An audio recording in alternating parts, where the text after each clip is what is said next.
Tidak ada resep ajaib untuk menuju Indonesia yang lebih aman, adil, dan sejahtera. Banyak persoalan yang kita hadapi, tetapi saya yakin, seyakin-yakinnya, dengan ridha Allah, dengan kebersamaan kita akan bangun kembali Indonesia, bangkit menuju negara yang lebih berjaya. Tibalah saatnya bagi saya, Megawati Soekarno Putri dan Prabowo Subianto, atas nama rakyat mendeklarasikan tekad politik kami untuk mencalonkan diri sebagai calon presiden dan wakil presiden Republik Indonesia untuk menuju kepada Indonesia yang harmoni, yang penuh keseimbangan. Pilihlah nomor 2. Capek dengan pencitraan, dengan lembaga-lembaga survei yang akal-akalan, yang banyak bohong.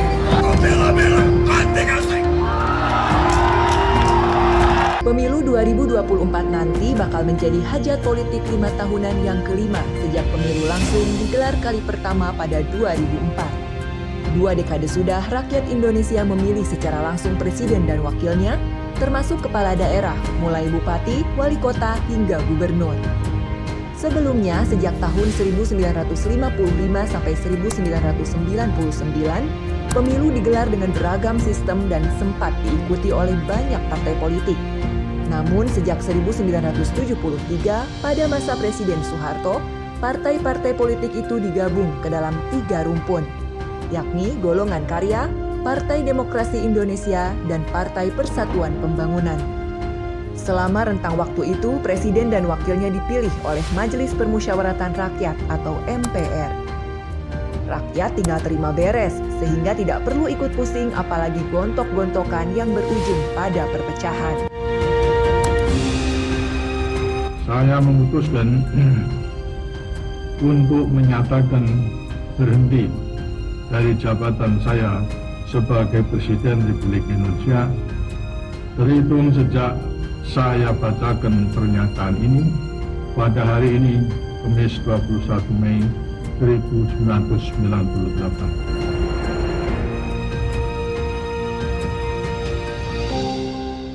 Tumbangnya rezim Orde Baru pada 1998 menjadi titik awal euforia politik rakyat Indonesia. Seharusnya setelah pemilu 1997, pemilu selanjutnya digelar 5 tahun kemudian, yakni 2002. Namun, lengsernya Soeharto dari kursi presiden yang telah didudukinya selama 32 tahun membuat atmosfer politik berubah seketika.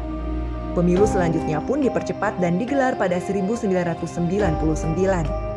Tak tanggung-tanggung, ada 48 partai politik yang ikut pesta demokrasi pertama di era reformasi.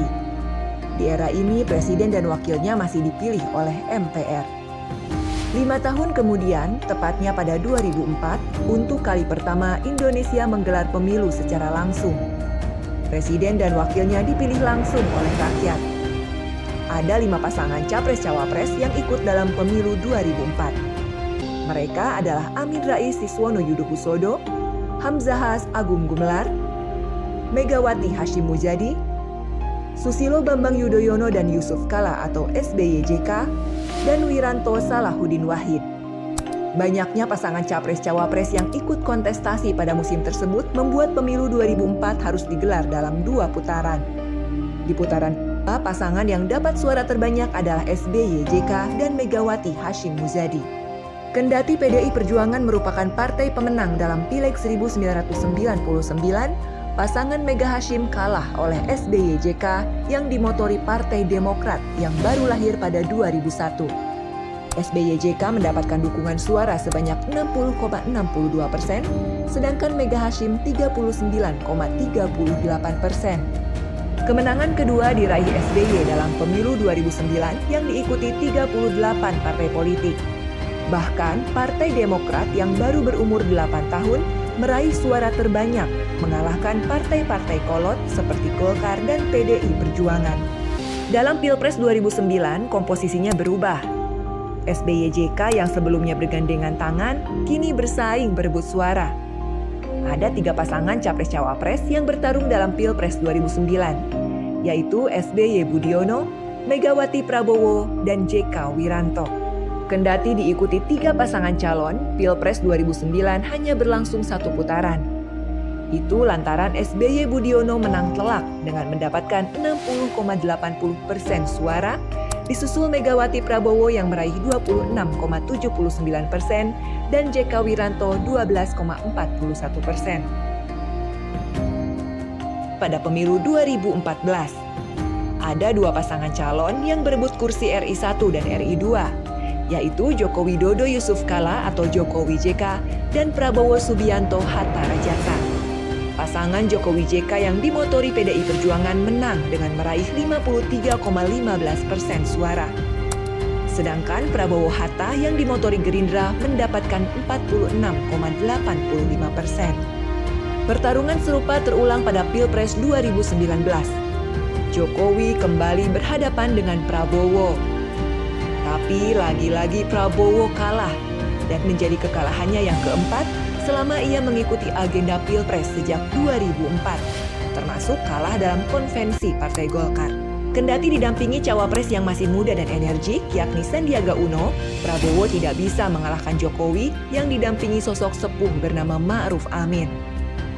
Tak terima kalah, Prabowo mengajukan gugatan ke Mahkamah Konstitusi. Namun MK menolak seluruh permohonan tim kuasa hukum Prabowo Sandi.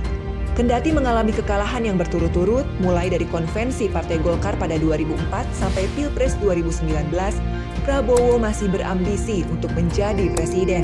Dia yang diusung Gerindra, Golkar, PAN, Demokrat, PBB, dan sejumlah partai lainnya akan kembali tempur dalam Pilpres 2024. Saya siap memberi segala-galanya yang ada pada diri saya bersama kawan-kawan semua untuk bekerja sekeras-kerasnya untuk bersama-sama kita gapai dan kita capai cita-cita dan nilai-nilai yang kita perjuangkan bersama. Akankah ia kembali kalah atau malah menang seperti yang digaungkan sejumlah lembaga survei? Itu akan menjadi kabar yang paling ditunggu pada 14 Februari 2024 nanti. Selain Prabowo, calon lain yang sudah memiliki tiket untuk maju Pilpres 2024 ada Anies Baswedan yang diusung Nasdem, PKB, dan PKS, serta ada Ganjar Pranowo yang dicalonkan PDI Perjuangan dan sejumlah partai politik lainnya.